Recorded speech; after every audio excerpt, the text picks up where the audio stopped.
Instagram teen accounts have automatic protections for what teens see and who can contact them, plus time management tools.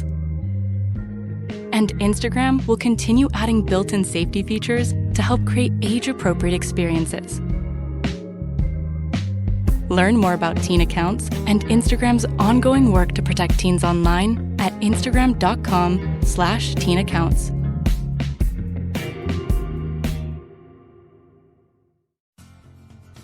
Are you a lifelong fan of General Hospital?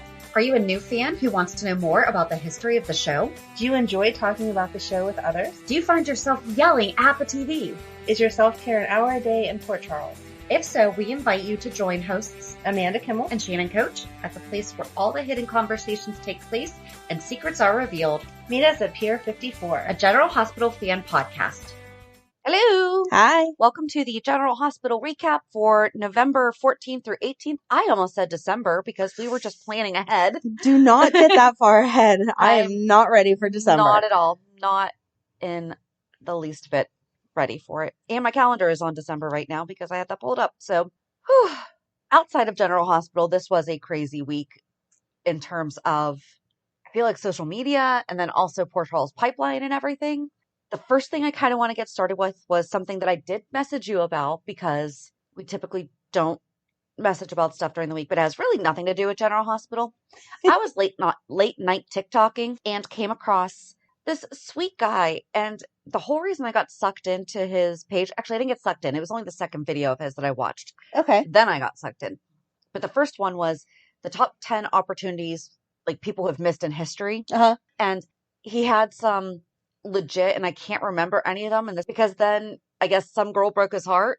He's like, and so, you broke up with me. You missed it. Like, but like, and he kept going back to it. But like, you always hear of like these musicians or something that, well, I sent my demo to 6 different companies like RCA and Capitol Records or whatever. And they said no. And then the little guy said yes. Right. So his whole TikTok was something like that. And I was like, okay, I like you. You're funny. And so I just checked out the rest of them. And then he had this one video that was promoting who I'm assuming is his now girlfriend. I would assume. It just really, really resonated with me. And so I wanted us to give her a little promotion because, whoops, that's not it. I just thought that it's awesome. What he's possible for her to shut up.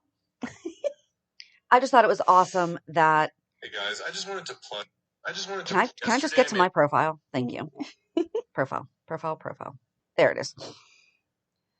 But I just wanted to give her a little plug because it's the holiday season and her story is pretty cool. And it's really super sweet that this little, there's a reason why I said little because I just read it. You'll understand why in a second. But her boyfriend is being this supportive of her. So listen to her story and then we'll talk about it. Hey guys, I just wanted to plug my girlfriend's Etsy store. She used to work as a server, and one day she brought this man sparkling water instead of still water, and he punched her in the face.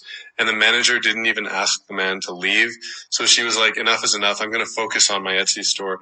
But she's not getting enough sales. And it breaks my heart, guys. Look at these boba tea stickers. She just wants to sell these stickers. She makes family portraits and autumn sticker pack. I'll put her website in my bio. If you do buy a sticker, rest assured she's going to put a bunch of bonus stuff in the envelope. She's been getting so excited every time she does get a sale. She writes a handwritten note. But even if you go there and just like something, I'm sure she'd appreciate it. Thank you so much. Sorry for being a simp. Hey guys. First of all, let's not have him apologizing for being a simp because he's being a supportive, right? Exactly. Sweet boyfriend. And almost all the comments are like, why are we not talking about the beginning part of this video? Yes. I've never been punched in the face by a customer, but I have had things thrown at me. When I worked at the bank, somebody came and threw something in my face in front of my regional manager because I had the audacity to ask him for his ID the day before because I didn't know who he was, and that's the law. So he came in the next day with a pile of his mail, threw it in my face, started cursing at me that I now know who he is. And my regional manager comes out and is like, now, Mr. So-and-so, and this is exactly how she talked. Do you know Shannon? Do you know her husband's name? Do you know her kid's name? I mean, can you quit telling him my business? Right, exactly. Now, it's her job to protect your money. And that's why she asked for your ID. The reason why his account was not shut down that second is because he would open a business account at the drop of a hat so that my store manager, my branch manager would make goal. Ugh. Because he was a big client. And I had it happen when I was a server too. You know, like people get mad at you. I had to shut someone off one time and I lied.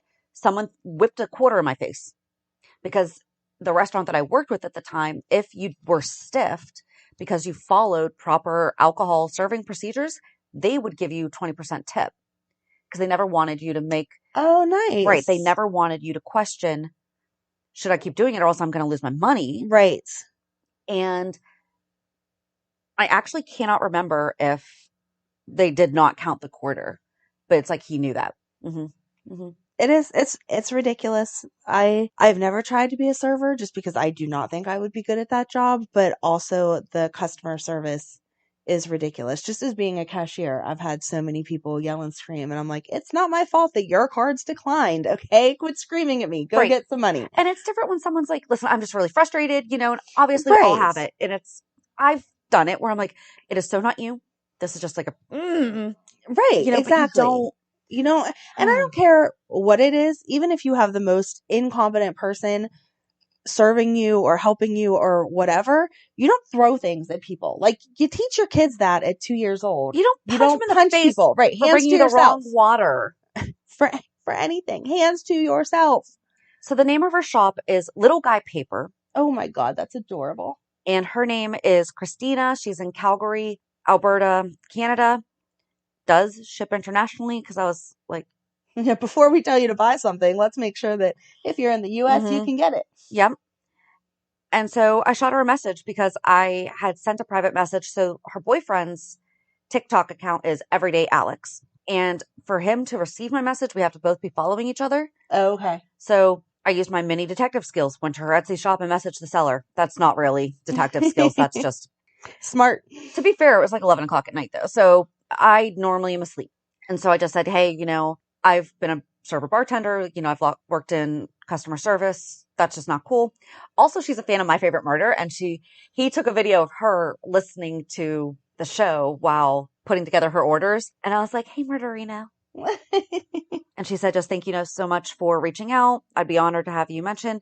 Doesn't know about General Hospital. I was like, I really don't care if you do or not. Obviously, we think you should watch it. But Christina really wants to focus on building her own graphic illustration stationery business because I was sick of how toxic the restaurant industry was after 6 years of being a server through school, early adulthood, and post-pandemic. I took a leap of faith quitting and really had no idea how anything was going to turn out, and Alex really helped me. Aww. The restaurant industry definitely needs some changes all over the world to benefit employees and customers more. And she does. She has these really cute stickers. He mentioned, you know, like family portraits, and I mean, they're really cute. And I love, I feel like he probably really has no clue. He's like, just look at these little boba tea stickers. Right. You know? Exactly. He's like, I don't get it, but I feel like people do. And she's busy now. Yeah, that is so his sweet. video. So they actually, if I followed along correctly, they shut down her ability to get new orders because they thought that she had been hacked. Aww. So that's how much he drove business to her business. So that's a good guy right there. Hang on to him. Yes. So go to Little Guy Paper if you need some stickers. I know that there are some custom things that she can do. Obviously that takes longer, but super cute. Christina is very, very nice to talk with. So hit her up. And that was has nothing to do with anything other than the fact that I just want to get that information out there because I thought that was... I feel like it's the holiday season. I like that idea that we promote something extra during the holiday season because why not? And I mean, she just has like cute little avocado stickers. There's nothing controversial going on. Right. So yeah, that's my... I like it. Yeah.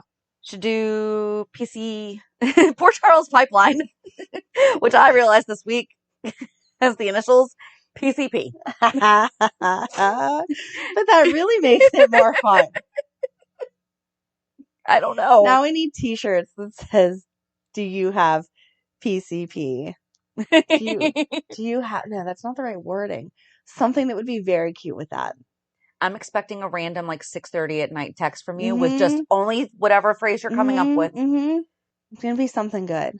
I'm going to do the quotes backwards. Like that guy's shirt yesterday. It was on your and my niece's nerves so much. Yes. Hey, she pointed out to me. All right. So we had a bunch of emails and just things coming in.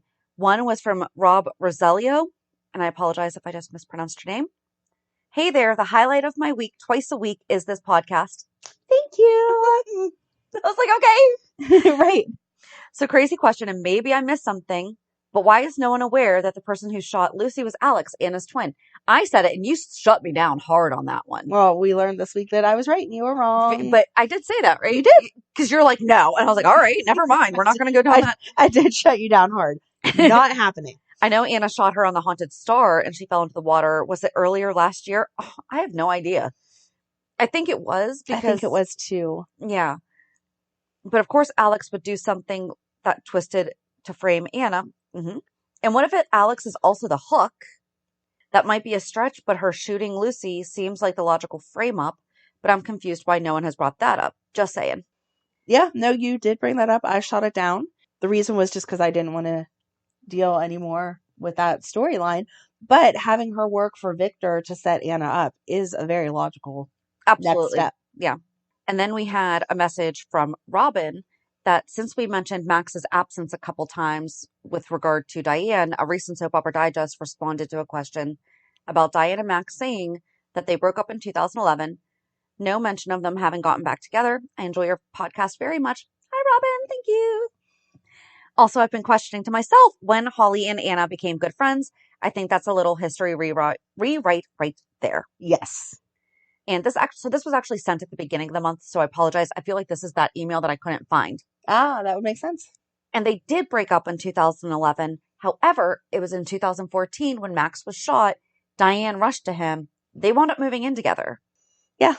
So, not sure when it went south again. But they never really did develop it other than saying they moved in.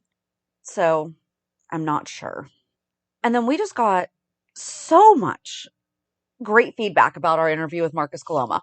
Because he is wonderful. I kept finding myself going, so here's the thing. We all have those moments where you're watching Jeopardy or something.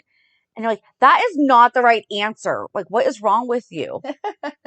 As we were talking to him, I'm going, that is not the right answer. What is wrong with you? I know that you know this because you're me. Or you. Yeah. But it's like you get so wrapped up in that moment and then you just kind of forget things. Yeah, it doesn't matter how hard we try. We still fangirl out whenever we do the interviews because we love them and we love their craft and their characters and all of that. So no matter how much we plan it out, there is still that hesitation of, oh my gosh, I'm talking to someone that I love. And especially where, as we said at the end of his interview, I think that it just kind of came together very, very quickly. Yes. That it just happened to be right place at right time, connected, 3 days later, no research, no questions, nothing, just here we go. So the big thing that I wanted to correct us on, or not correct us on, we were right, was the Catherine Bell Nikolas pregnancy. Okay. Because neither of us could remember. Right. So Catherine arranged for Elizabeth Weber to see her and Nikolas in a compromising position. When Nick realized, he angrily broke it off with Catherine. Okay. She faked a pregnancy to win him. After repeated attempts at impregnating herself failed, the doctor told a devastated Catherine that the drug Helena had injected her with to keep her alive had somehow destroyed her ability to have children. Oh. Catherine initially refused Nicholas's marriage proposal, playing her scheme brilliantly. As the wedding day at Windermere, by Nicholas's request, approached, Catherine planned to pick a fight with Laura at the reception, causing a, quote, miscarriage. So we were both right. She was faking, but also there was a miscarriage. Yes. So we were remembering correctly. We just weren't putting all together. That after learning that they could have no more children, Nikolas would stay with her out of guilt. Also, partial correctness, but here's the further explanation. Stefan stabbed himself and fell off the cliff. Oh, yes. So I knew that there was a fall involved. Yes, but now that you say that, exactly, yes. I see it, and it's like, sometimes I can't believe that we forget the things that we forget and remember the things that we remember. And the big thing that I was like, you guys know this answer.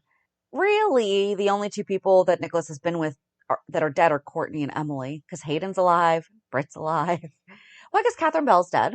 Mm-hmm. So maybe he's a 50-50. He's not quite a Michael. We don't technically know that Hayden's alive for sure. Hayden's alive. I mean, yes, but storyline has not confirmed that. True. But Courtney's dead. Yes. So really, 2 confirmed. That was about it. So I just loved him. It was great. it was so good. I just feel like we should sit here and be like, you come up with questions for us about Nikolas. Right. We will tell you. There you go. Send us your questions ahead of time. You don't do research. We will confirm that we are correct-ish. And then we'll just have to have you on again to correct ourselves. Yes. And that's kind of more of it, because I feel like we really could have gone so much further into, do you seriously know what your character has done? Right. Like, do you really know? Okay.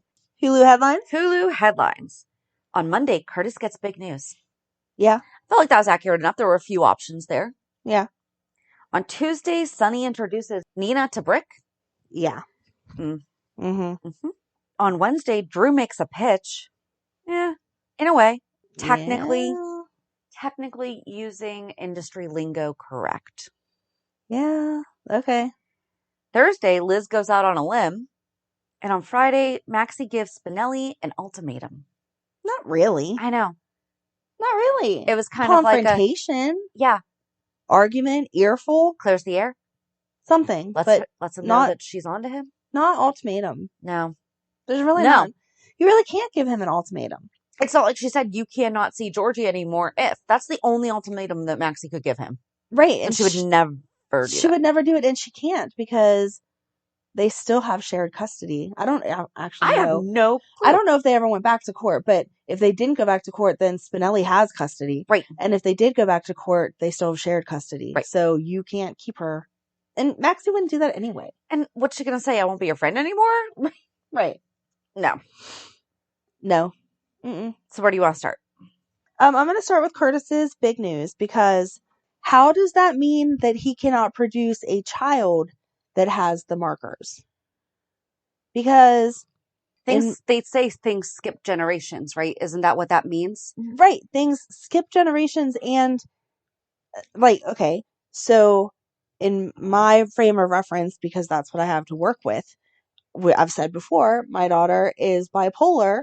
That has a strong family history to it.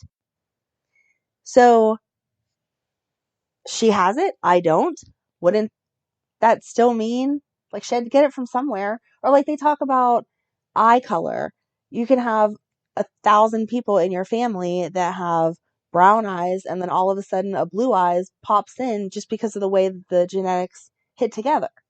But isn't that what's meant by the skipping generations thing? You still technically carry it.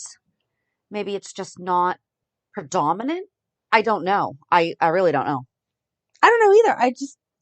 I feel like just because Curtis doesn't have any markers does not mean that a kid wouldn't get it from his dad. Because I'm just thinking, so the other day in my office, we were discussing, there's a woman in my office that has twins run on both sides of the family. So she has twins.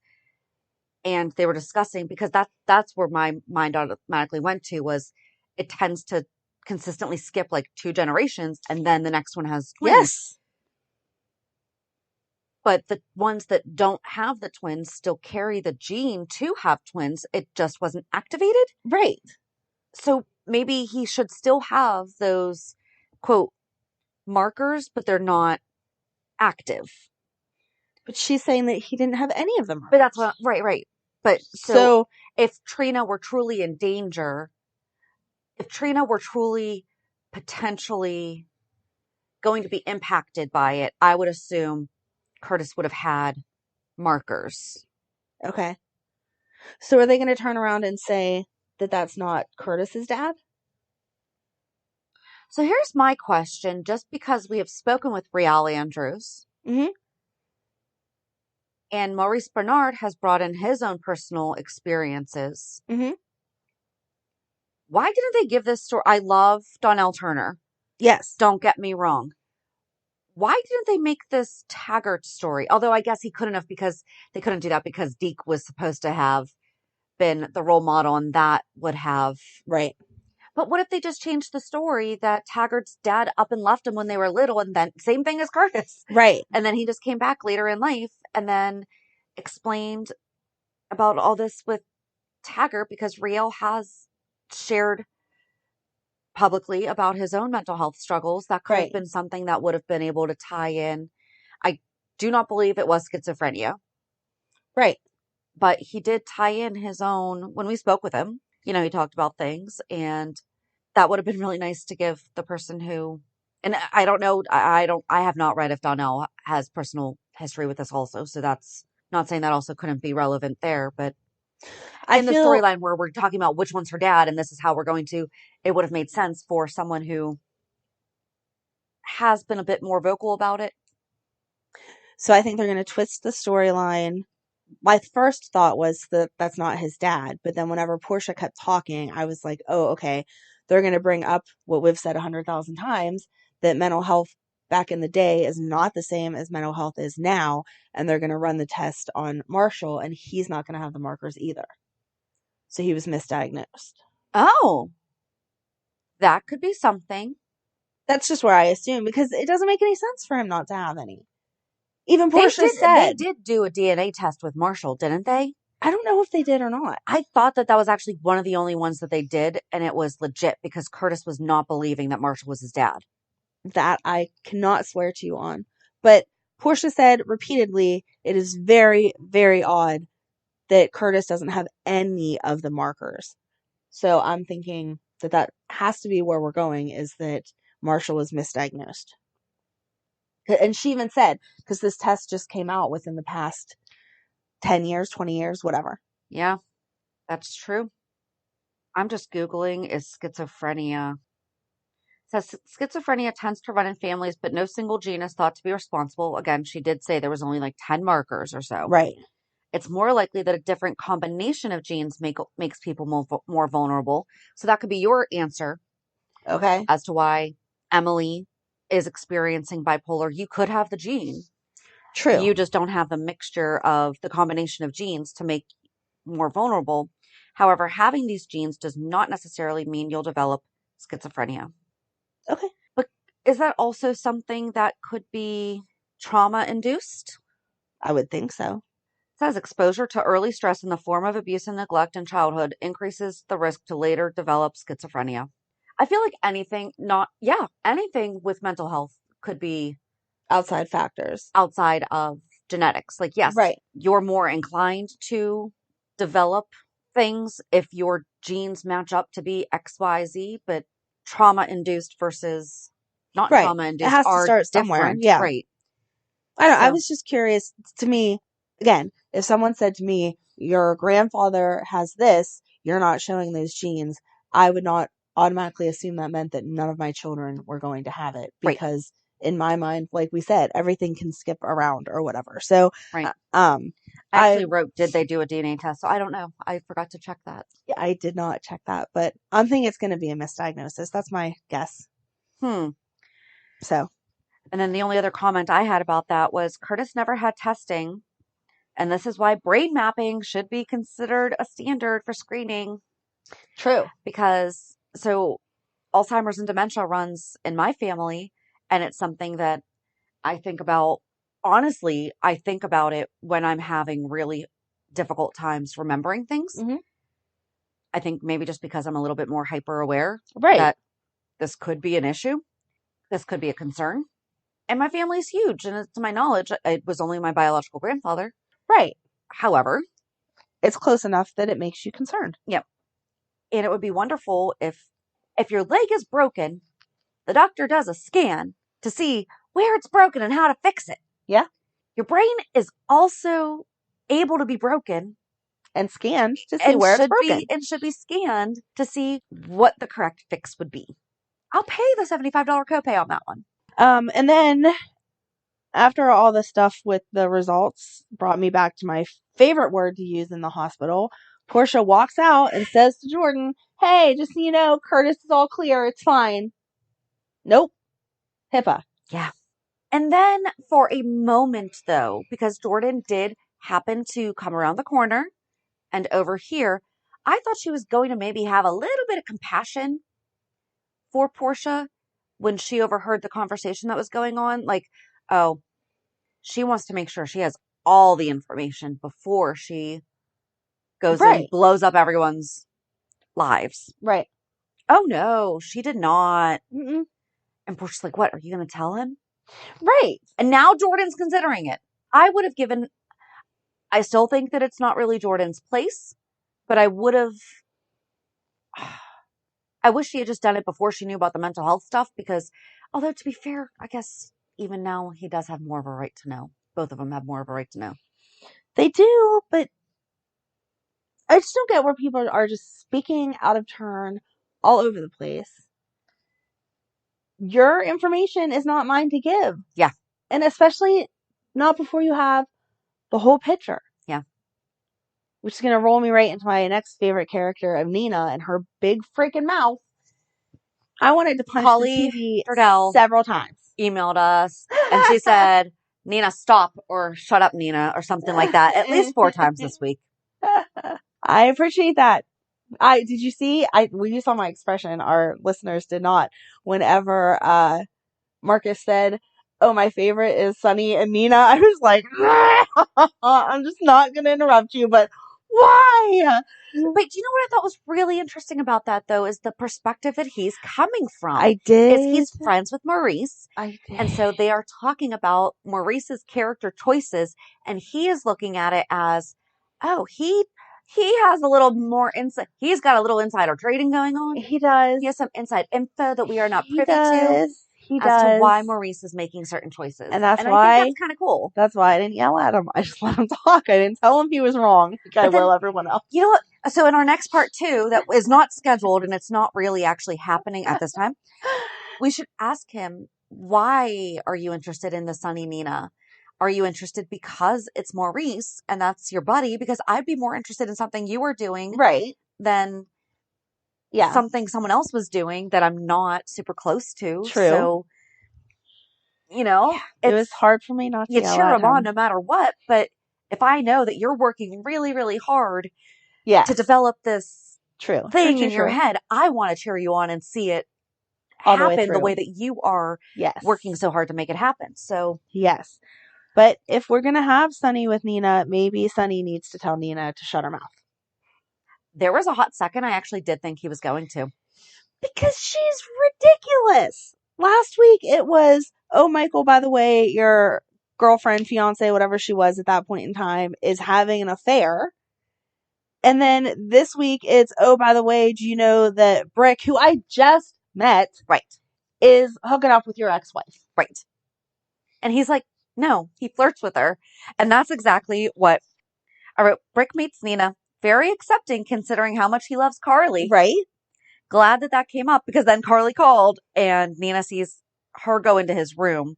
And I was at least glad that they did not forget that Britt loves Carly. Yes. Yes, he flirts with her, but it's also a friendship. It's a friendship and a respect. I mean, he has seen Sonny and her get back together and raise kids together for the past 20-some years. Yeah. So, yeah, people don't traditionally just forget the ex-wife when the new girl comes into town, as they should not. Especially if they're friends with them. Right. You know? Exactly. And if Nina, her investigation skills aren't even that great. If you're going to try to investigate something, how about you hang outside the room for more than a minute, and then you would have seen that Carly left within 10 minutes, which was not long enough for them to be doing anything that you needed to report back to Sonny about. Thanks anyway. I was surprised that Sonny even went to Britt and was like, hey, none of your business. And you already know that she's getting involved with Drew. And even if so, at least she's with someone nice. If it was Britt. I didn't like when he said, you work for me. That doesn't mean that he owes you an explanation of everything he does in his life. Right. Maybe he has Britt some just off time. Yeah. He's allowed to have friends. Exactly. Ugh. Sorry. I was just so annoyed. But you know what, though? I did like that Britt said, I'm not going to tell you. Right. Unless you really, really, really push me. And I think that Sonny knows him probably well enough to know, all right, it's something that I don't need to know. It's not my Yeah. business. Yeah. Because if it was, obviously, if it had to do with the kids, I don't think Britt would Oh, hold that confidence. exactly. Even if it was Joss. I think Exactly. he didn't know that it was Joss. I don't think he even knew it was Dex. He No. didn't know because she didn't say No, it. she just said, I need And that's- antibiotics without a record. And he was like, Oh, I okay. hope that doesn't come back to bite him, though. Because it is Sonny's, quote, guy is the one that he inadvertently helped without knowing. I But feel like he's going to be able to say, I don't ask you questions. I didn't ask And Carly either. all it's going to take is Carly saying, I didn't tell him it was Dex. Right. Exactly. Like, Carly will have Brick's back. Brick should be a doctor because he understands HIPAA in a whole new way than what the doctors do. All right, you go ahead and give your input on something. I feel like I've been running the show today because I just had very many emotions. Speaking of which, someone asked us which one of us was the shy one with Oh my Marcus. God. I think It's not me. It's not Shannon. I think that's so funny though, because especially with Marcus, I didn't feel like I was being shy. I felt like I was being respectful because when he answered at length. Mm-hmm. And so there was no need to jump in and be like, oh, but what about, and whatever. So he would stop talking. And then I felt like one of us just asked a question. I really didn't feel like I was shy there. There are some, like the Carrie interview. That was to be expected. Just don't listen to me at all because I was just sitting here the whole time being like, oh my God, it's Carrie Karen. Shane, for those who don't know. Like, huh. But. Well, and I just thought it was funny because I'm like, I didn't look at you. There was one time I asked, I was like, what do you think? But it was part of, guys, there are seriously times where I have to sit here and like stare at her. And I'm like, talk. You talk. Your turn. But sometimes it's because we're asking the same questions and I just don't like, all that matters is we get the information. So if you're carrying on a conversation and it smoothly comes out, I was the one who challenged him on what is really turn on the heat. He's like trying not to. What's cold over there? Let's justify you needing to turn on the heat because I'm freezing my butt off over here. Oh, and then they had like a TikTok or a Instagram Reels the other day where they're both wearing sweatpants and sweatshirts and like half the hats. I'm like, it is 60 degrees there, right? Right. And meanwhile, it was 30 last night and I only had my sweatshirt on. Yeah. My sweater on. So. Exactly. So, I mean, I'll take the compliment of being shy because I don't think I've ever been called that since I was like 3rd grade. But I really did not feel shy in that interview in particularly.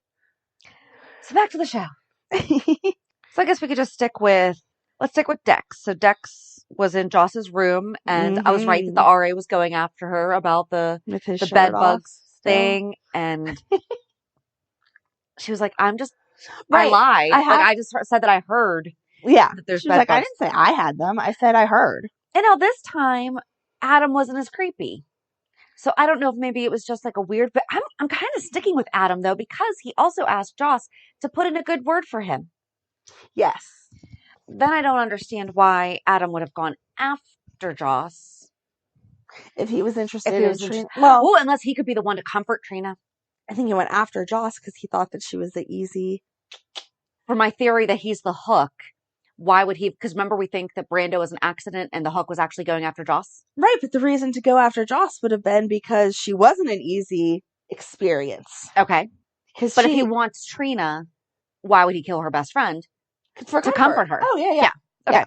I thought you meant why would he want to kill Joss? And I'm like, he went after her in the first place because he thought she was someone that was easy to persuade. How cool would that be for Sonny's son to be how cool? I'm so sorry. But for Maurice Bernard, the coolest thing ever was whenever your son played a killer, and but that would be cool. Be really, and that's out of nowhere. Yeah, maybe it's Rory and Adam. No, because Adam has longer hair. I'm not saying that he looks feminine, but could someone have jingled?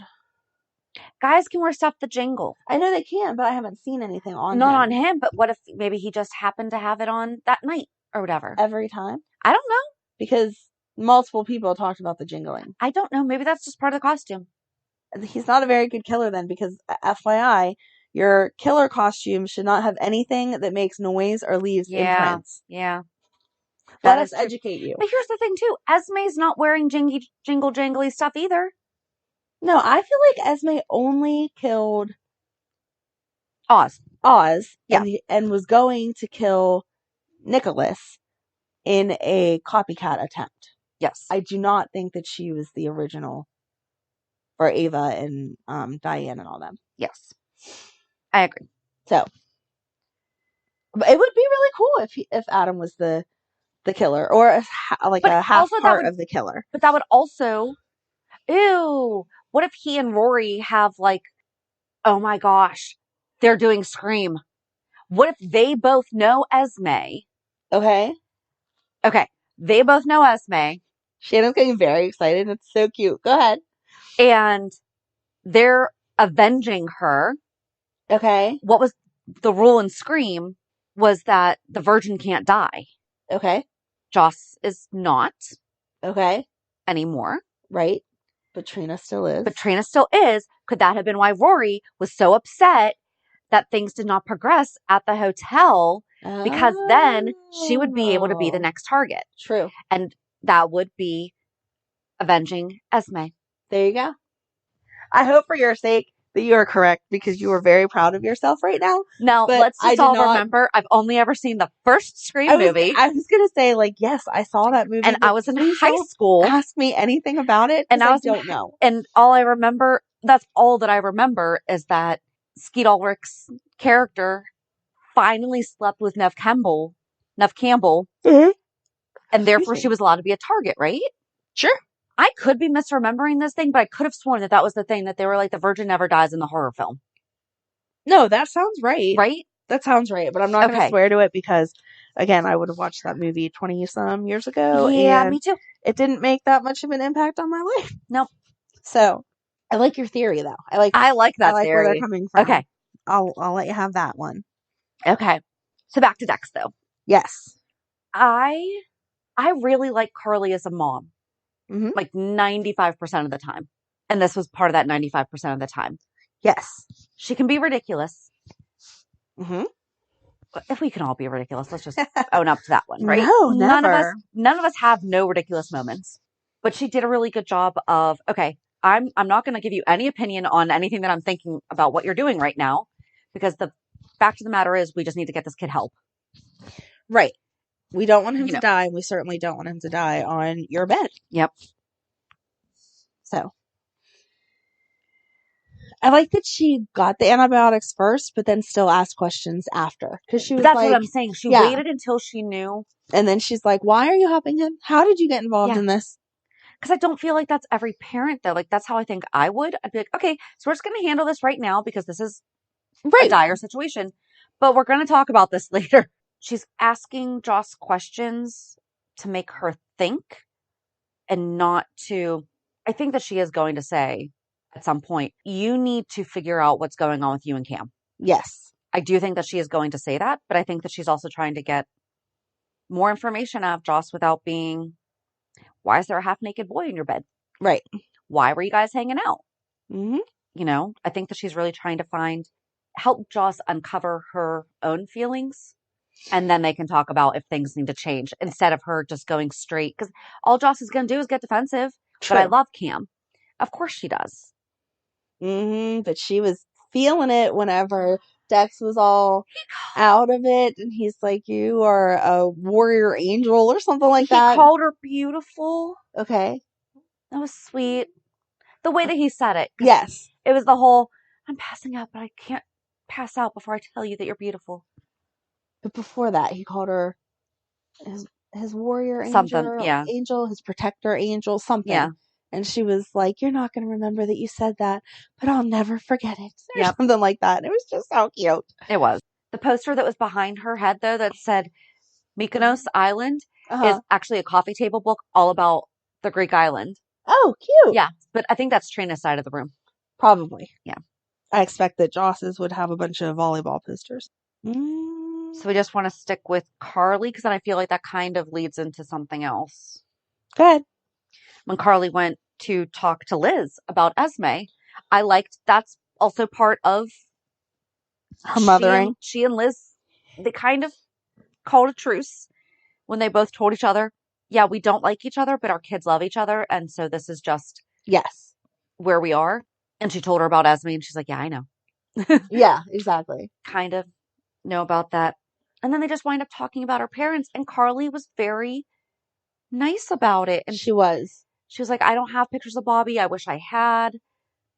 Just throwing that out there. But I loved Liz's line of, I'm reevaluating relationships with anyone I haven't given birth to. Yeah.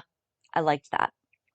Because there will never be a reevaluation of my relationship with my kids. Right. They're my kids. That's just how it goes. Yeah. No, I liked that whole entire scene, especially whenever she was like, okay, I'll think about not burning them. And Carly was like, you're just saying that and you're going to burn them anyway. Right. Because that's how it is. You're mad right now. So I thought it was sweet that she saved a picture to be able to give to Cam, I'm assuming. But maybe just to have just in case in the future. But she for was whoever might need it. Yeah. totally justified, Liz, totally justified in wanting to be done with her parents because her dad calls and is like, hey, I want to talk to you. You name the place, the terms, the whatever. It's totally up to you, but I want to talk to you. And before she can even process that or light anything on fire, she gets a phone call that her dad's at the hospital. Because he respects boundaries. Yeah. Mm-mm. I was surprised that Finn waited so long to punch him. I would have just walked right up to him and been like, let me confirm you are who I'm looking for. Okay. Boom. I know I just said earlier, hands to yourself, but I'm sorry.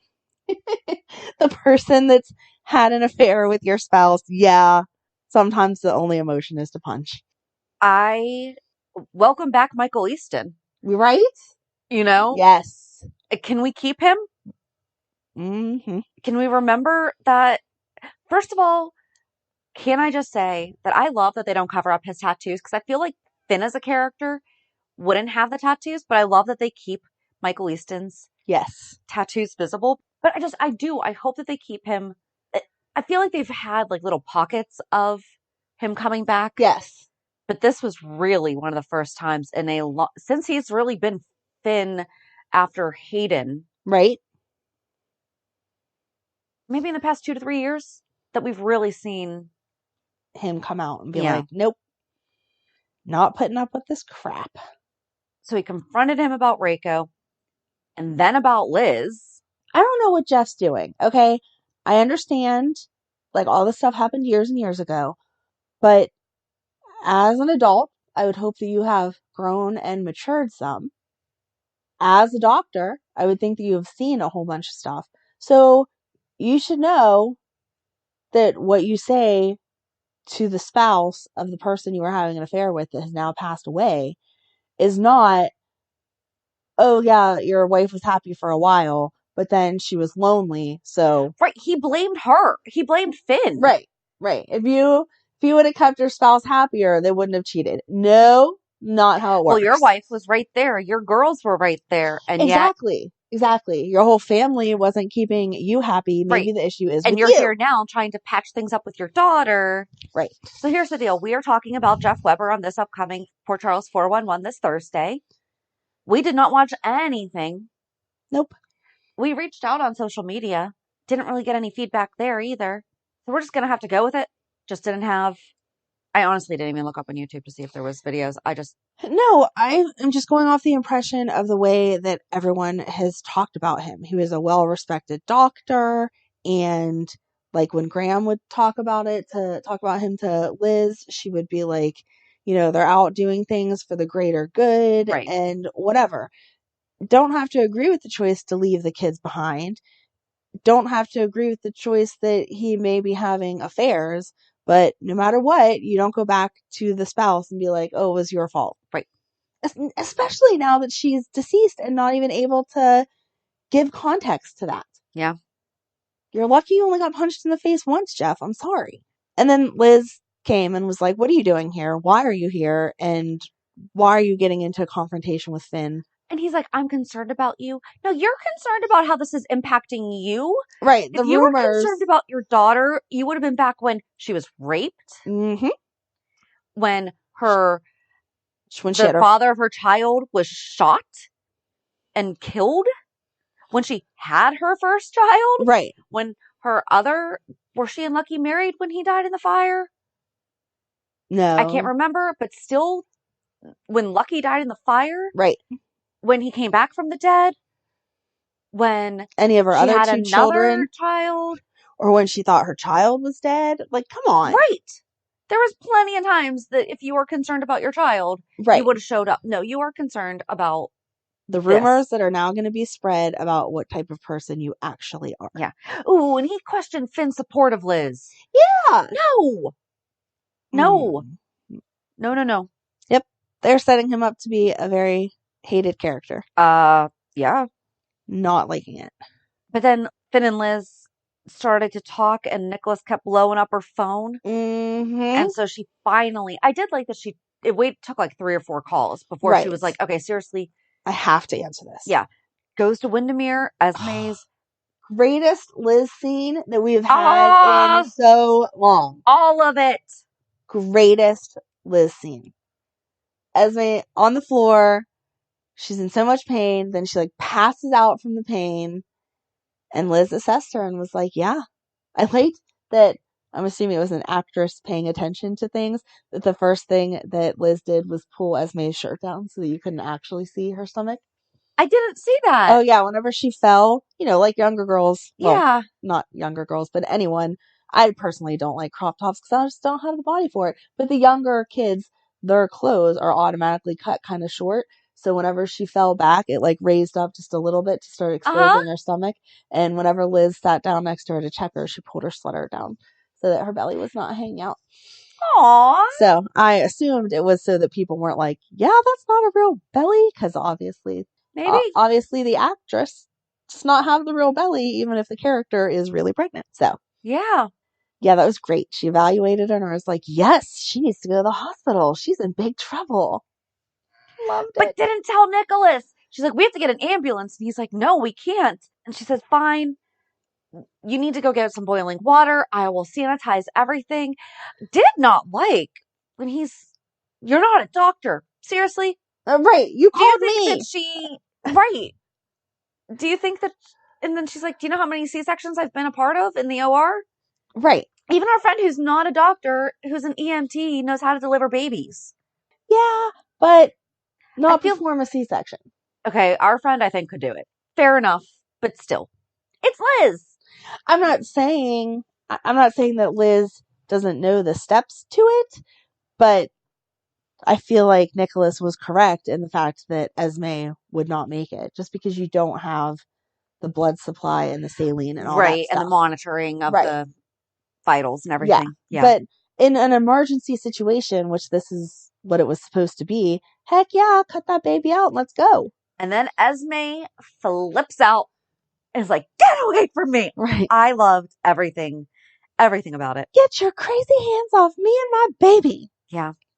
I loved that before that, when Nikolas was talking to Liz, he said, maybe he was talking to Esme, and he said something about how he thought that the next time he had a baby, it would be with someone he just cared about. Right.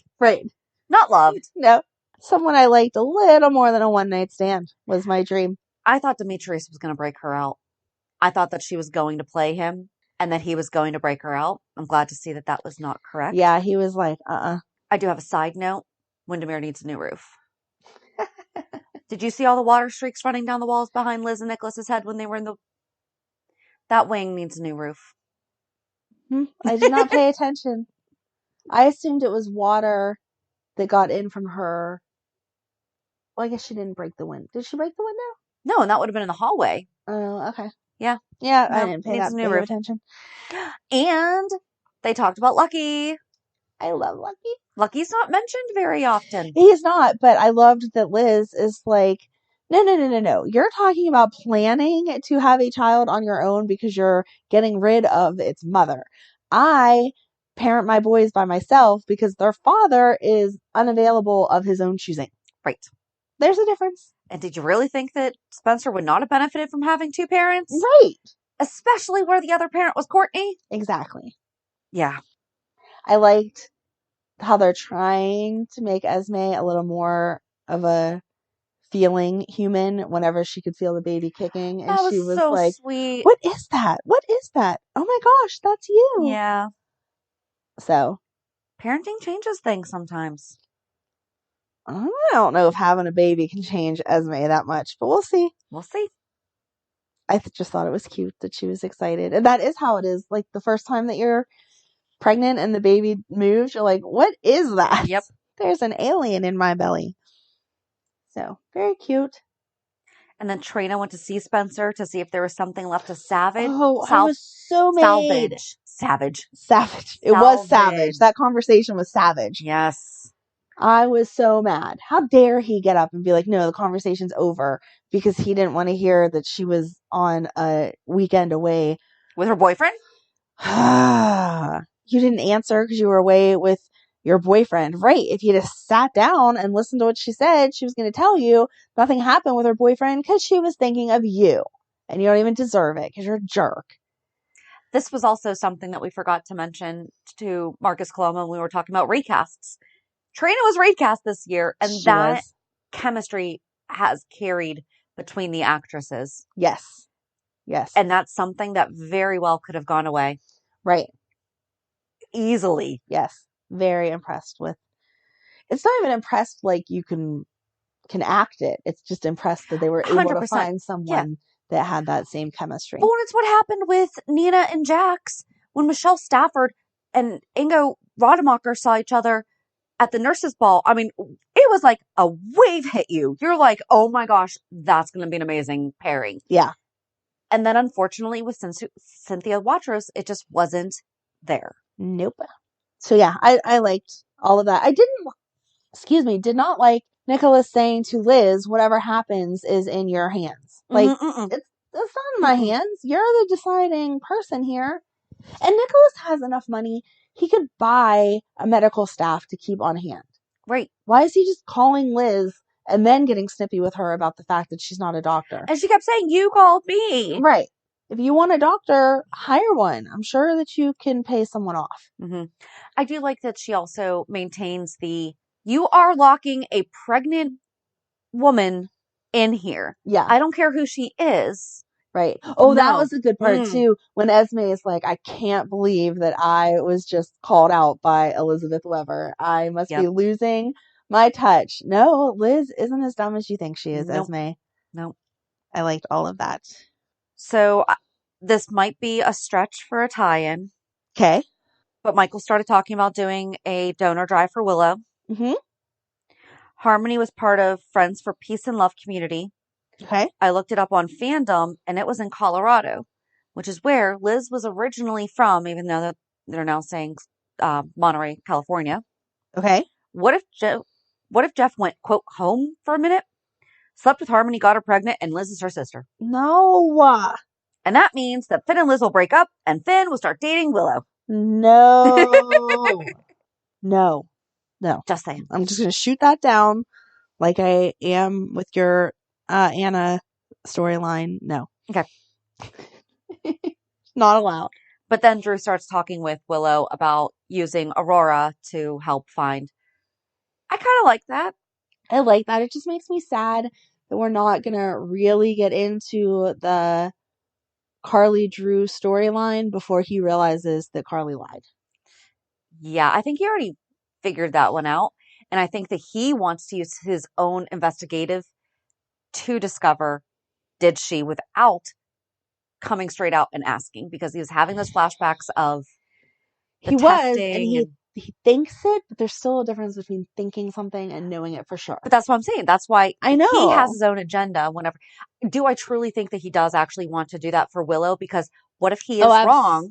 Right. This would help Willow find her parents. However, he's probably doing it for you know what? I got to prove that my own thought is wrong. I know. And that Carly's not lying. But when he proves that he knew what he knew, they're going to be over.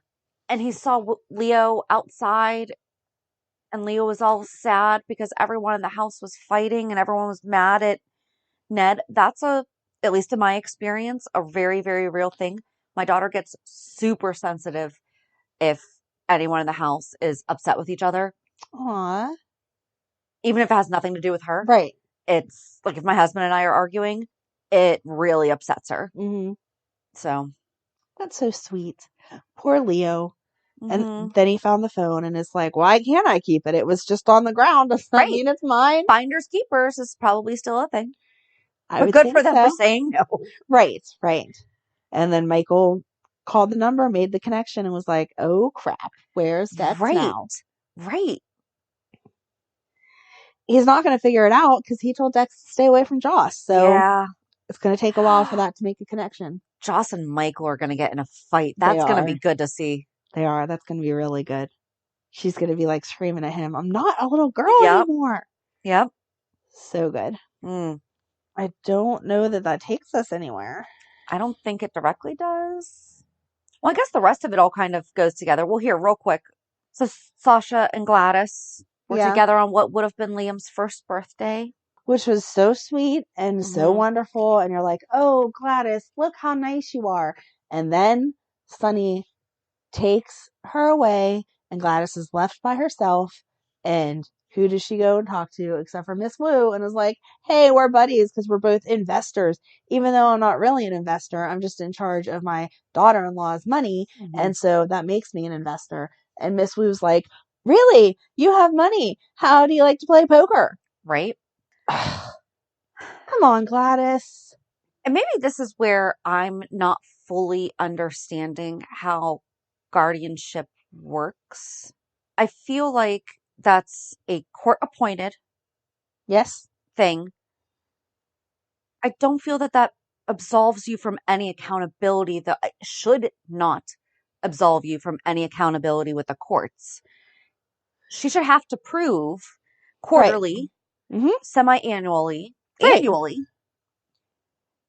here were the financial decisions that I made for Sasha, and this is why. Right. How do you just take out all this money for no reason? Yeah. I don't know. I'll just say I know very, very little. I know the overall conversation around Britney Spears. I don't know the nitty-gritty details. Now I'm wondering, like, did her dad not have to prove the things that he was doing with her money?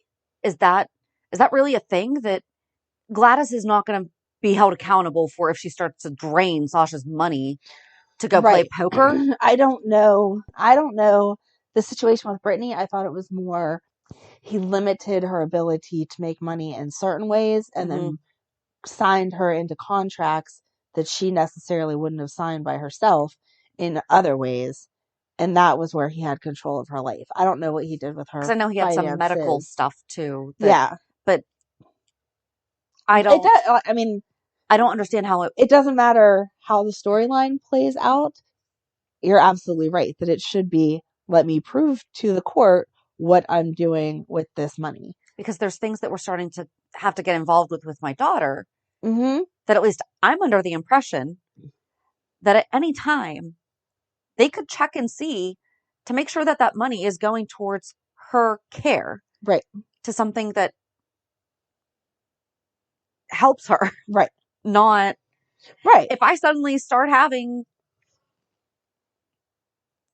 Going to the casino every weekend. Right. And her money is all empty. Or I start dressing differently and everything other than what I'm able to afford on your own. Right. That should be like a big red flag. Right. But no, I mean, Gladys even said that Sasha and I in the courts have decided what's hers is mine. Okay. Right. No, that's not what was decided. Yeah. But I guess that's how it, I don't like that they're doing that to her. Do I like it because they're going to be able to keep her? Yes. Yes. I like it because we've all heard how bad Gladys could be. I mean, hello, she lied about her son being dead for how long? Yep. But it's like, poor Sasha, come on. What more are we going to put this girl through? Right. Now she's going to be broke on top of losing Sonny her family. Pulled her aside. Yes. And that Sasha was honest and said, yeah, she did, but we talked about it and. Right. Blah, blah, blah, blah, blah. And then they have Sasha come out and she's like, thank you, Gladys, for taking care of me, and hugs her as Gladys is holding the card that is going to essentially ruin their lives. Yes. Password is Vesper. And then Britt and Brad. It sounds like Britt is giving Brad a little bit more information. Like, no, your aunt threatened me. I loved the way she stood up to Miss Wu. And Brad's like, what are you doing? Yep. She's like, I have no fear. I'm going to tell her. Yep. Don't talk to me like that. I think Selena kind of respected it. I think she did too. Absolutely. And then that led us to Britt going into work the next day and feeling bad lying to Cody because she's like, no, I can't drink, I this, I that, whatever. I'm over Cody. Austin was like, hey, got you an appointment I know. today. Yeah, I'm interested to see where that's going to go. Because we never knew if the diagnosis was true or not because of the test results. Right. So I want to see if that's going to be the right results and where they're going to play that if not. What was Victor going to do to go by seeing Britt? I don't know. I mean, obviously, that was the end of Friday, so I don't think Right. that, He just but happened to they don't overhear about the have- Ice Princess, but they have no reason. Yeah. Right. Sam knows how to knock. She does. She could She does. do a little lesson on the, hey, if a door is closed, Mm-hmm. you knock. Even if the person's expecting you, it's a courtesy. Right, because you never know when people may need privacy, like to eat a sandwich. That was a sexy sandwich. It. Did they really think that we thought that they were going to get it on in the interrogation room with the mirror, the double-sided window right there? I know people objected to Wasn't my even use double-sided. of the word filler, but that was literally filler as he was filling his stomach with the with the sandwich. Thanks for bringing me a sandwich, babe. That was so nice of you. I'm going to sit here and eat it in front of you because you ate with the kids, and that was so nice of you. Yeah.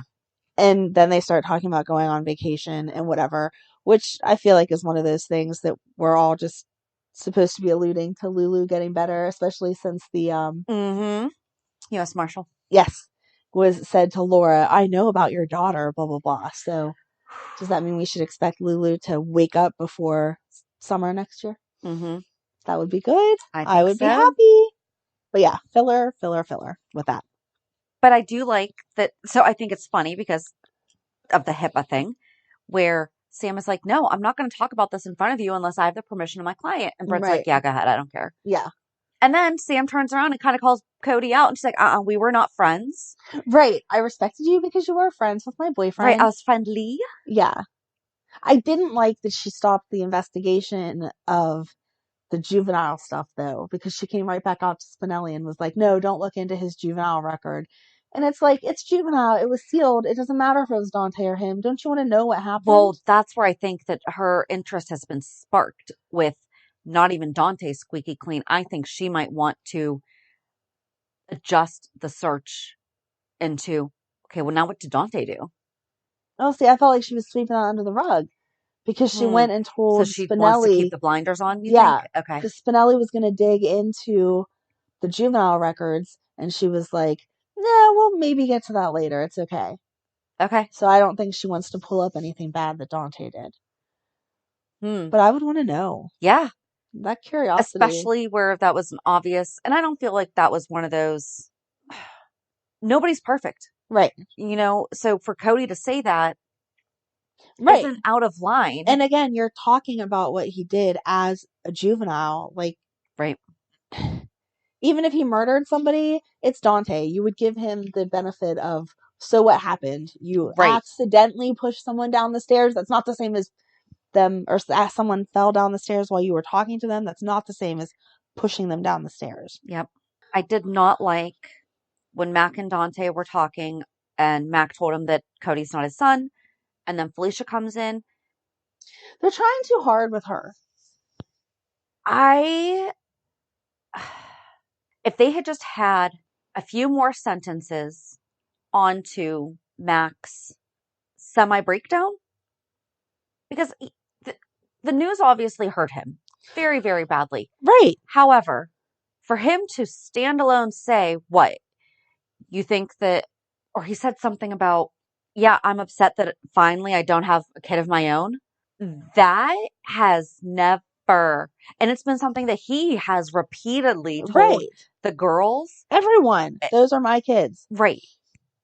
I wish that he had at least said, you know, I never cared about it until I heard about this possibility. Right. And yes, now this hurts because I started to think, what if he was my son? Yep. But the way that he said it in that standalone, if you did not see Mac raising those girls, Robin included, and Felicia's girls included, even though he only talked about her relationship with Maxie. Right. I felt that just did a big disservice to the history of Yep. What an amazing father. He truly, truly is. Because, yeah, my husband is not my kid's biological father. Those are his kids, though. Right. And if we ever had decided to try for our own, I'm sure that there would have been some on both, and if that had just not been able to happen, there would have been something there, but I don't think that would have ever changed the way that he feels about the kids. They're his kids. Right. But that felt like, I Right. didn't like it. Yeah, it was creating a missed opportunity feeling in Mac that we've never seen before. And No. Felicia just kept like pushing it. Like, okay, he can be sad, but you don't Yeah. need to keep pushing him. And then like she pushed him to say, I'm sad I don't have my own biological kid. And then she snapped back and was like, but the girls are yours. Like we've already had this They conversation. could have changed that by just having him say that first. He was sad. Right. And that's fair enough, you know? Yeah, I didn't like it. Mm-mm. But then Mac and Dante go with the U.S. Marshal after Felicia overhears the U.S. Marshal. I did like all this though. Yes. And then I knew the second that Robert is not that dumb. He's not. That was great. That was so, and they played it well. I was actually impressed that they played it like Anna's getting ready to open the door and there's people outside of the door and they're going to charge the door and whatever. I felt like anyone who's watched the soap before knew that whole time still like, this is not going to be this house. They're going to the wrong address. But it did give you that minute of, I'm pretty sure it's not that house. Right. Whoa. And then they were like, oh yeah, wrong house. And I'm like, yes, I'm so glad. And I feel like Robert did that without telling anyone else. Yep. And so now he can know in his little back pocket that Holly is working with Victor. Yep.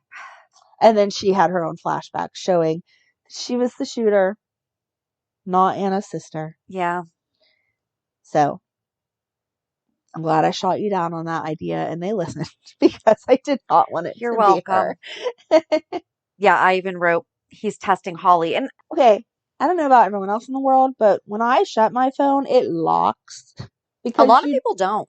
Really? Yeah. That's insane. I have nothing that exciting on my phone. Like, if you break into my bank account, I have no money. If you do whatever, there's nothing good on my phone, but it is still locked because I don't want to accidentally hit something and mess it up. Yeah. So how do you leave it unlocked? And I have my text messages so that it comes up who they're from, but it does not show the beginning of the message because I have nosy kids that would totally read the messages and be like, oh, wait, grandma's getting me a pony for Christmas kind of thing. Yeah. So, and I have my preview just so that. I was going to say, I understand that Robert, as far as the parent, his kids are not those ages. Right. But you are the district attorney or whatever. You probably get some sensitive information. Right. Yeah. Yeah, you probably, I don't even know that you'd want it to say who your texts are from. Yeah. It would probably just say one new text alert. Yeah. So the fact that it stayed open without a lock, because they lock automatically, even if you don't have a lock on your phone. She did a good job. The screen goes. Just think about, he knew that she was going to do something in order to be able to see it. That's how well they know each other. Yep. And she did. Round one, Robert. Yes, exactly. I loved Laura filling Holly in on, oh, I'm here to just get some soup for my brother. Your brother? Right, exactly. Like, what are you talking about? Yeah. So it turns out I have two brothers. Right. One's good, one's not so good. I was still only gone for 2 years, and your parents are considerably older than us. How did you suddenly get a brother? Right. And Holly washed up on the shore of Lake Ontario. Right, what? Okay. So, did you happen to notice the PCPD's badge on their sleeves? That's General Hospital. That's the Metro Court. I cannot figure out what that is. That's the bridge. I think that's a train going over it. That's a waterfall. And then they have, is that the catacombs entrance? Like that's a pipe. That's a tunnel. Yeah. On the badge. Maybe it's not the catacombs. Maybe it's not the catacombs, but it's definitely I feel like that's meant to be, that's a secret tunnel that goes through Port Charles. I want one of their badges. I don't know. They should. Okay, so it was a thing that police officers would trade badges. Okay. A lot of them don't do that anymore because there are too many crazy people who then Fair enough. Yep. pretend to be part of that department. Okay. But General Hospital should sell a magnet of that because I want it. Yes. And then no one can use it for bad things. Yes. Please send me a Port Charles badge magnet. They have a baseball cap and the softball 3/4 length shirt on the shopabctv.com site. They're missing so many opportunities. I know. Well, they probably didn't think, here's the thing, in a month when that's up on the screen, you can email us at peer54podcast@gmail.com for our addresses if you want to send us one. Just saying. Anyway. I want that magnet. Yeah. Anyway. But I just thought that was really cool because it gave a little overview of a few things. And I just thought it was really funny that the tunnel was there. Yeah. Huh. Okay. Good job, I spying, Shannon. The other I Spy I had was Anna's safe house, Luke's old house. Oh, yeah. Okay. Absolutely. Okay. I don't have anything else except for my favorite line of the week was Nikolas to Esme whenever she's like, come on, we're friends, blah, blah, blah. And he says, as memory serves me, you make sex tapes of your friends. And I was like, yes, that is very funny. I like it. That is funny. So. Yeah, I don't think, and that's just funny that they mentioned Maxie giving Spinelli an ultimatum. The only thing she said was, your vibe on Austin is impacting Georgie. See, I'm torn with that whole conversation. I think any co-parenting group would be because, yeah, our child has to be polite and has to be nice. But at the same time, I can't say things to her to force her to want to make a bond with your boyfriend until she's ready to. But at the same time, I shouldn't be saying negative things that make her want to not form a bond. Right. I don't know how you she's get picking to be up on that 100%. How you get to be completely just like flatline. You do whatever you want to do. Yeah. As a parent, that's very hard to do because even whenever you talk nicely, if your tone is off, your kids recognize that. So where Austin has not done anything yet for Spinelli to have, he just doesn't like the fact, he just doesn't like him. Like, there's not, but I do. I like that he said it's not the second coming of Peter August. Yes, exactly. And he was like, I can't really tell you why I don't like him. I just think he's shady. There's something going on there. He's led. That's it. Yes. And she's like, what? He doesn't ring true. Yeah.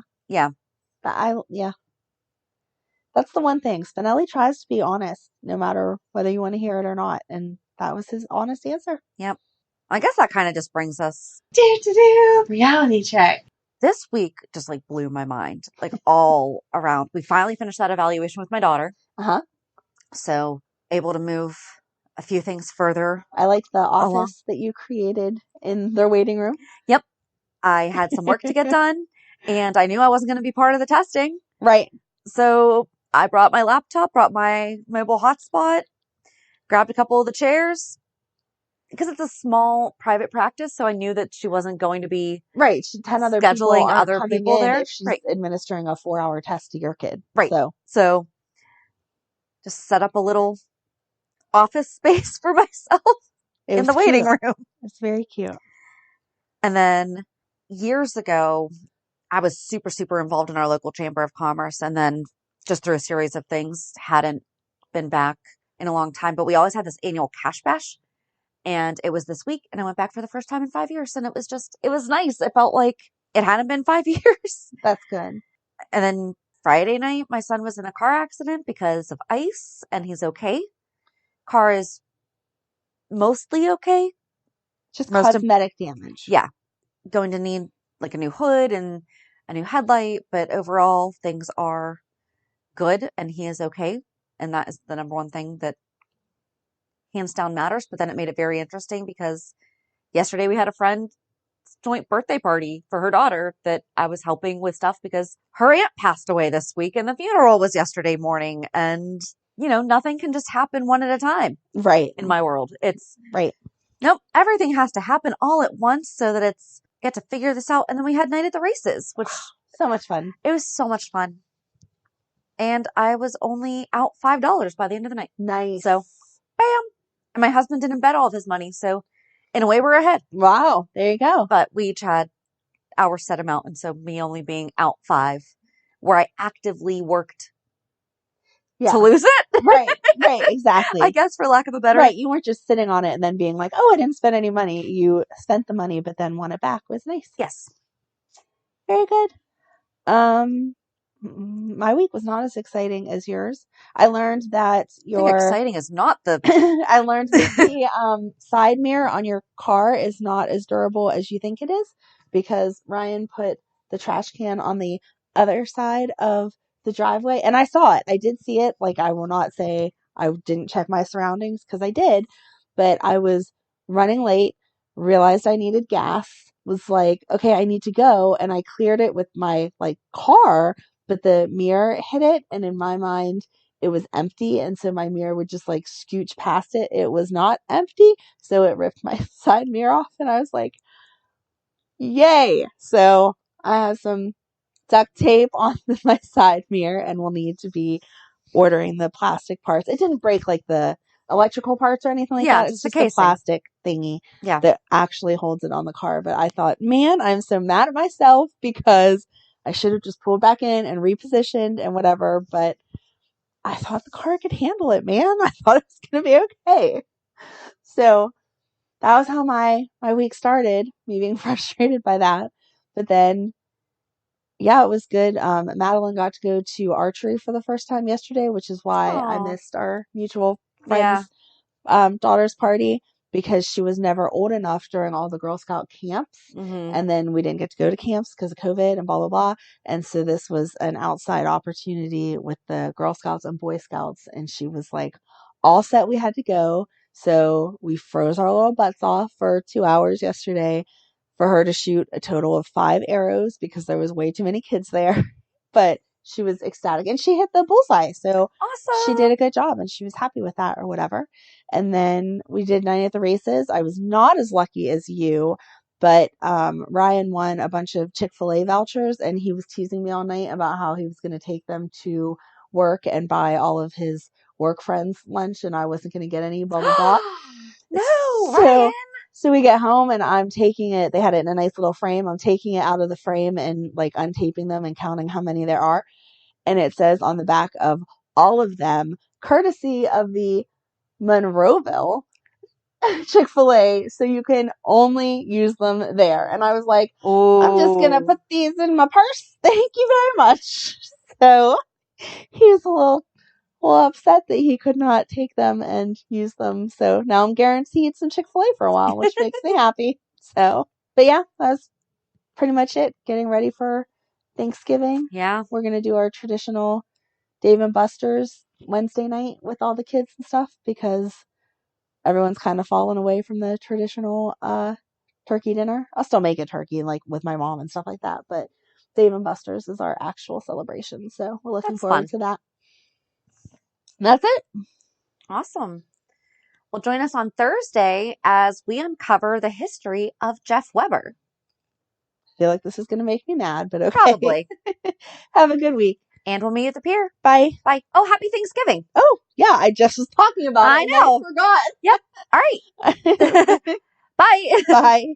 If you enjoyed today's show, we invite you to go to pier54podcast.com to subscribe on your favorite platform. Don't forget to leave us a review. And you can also follow us on many social media channels. Just search for Pier 54 Podcast. Also, we are not perfect, so if there is something that we missed or messed up, just let us know by emailing us at pier54podcast@gmail.com.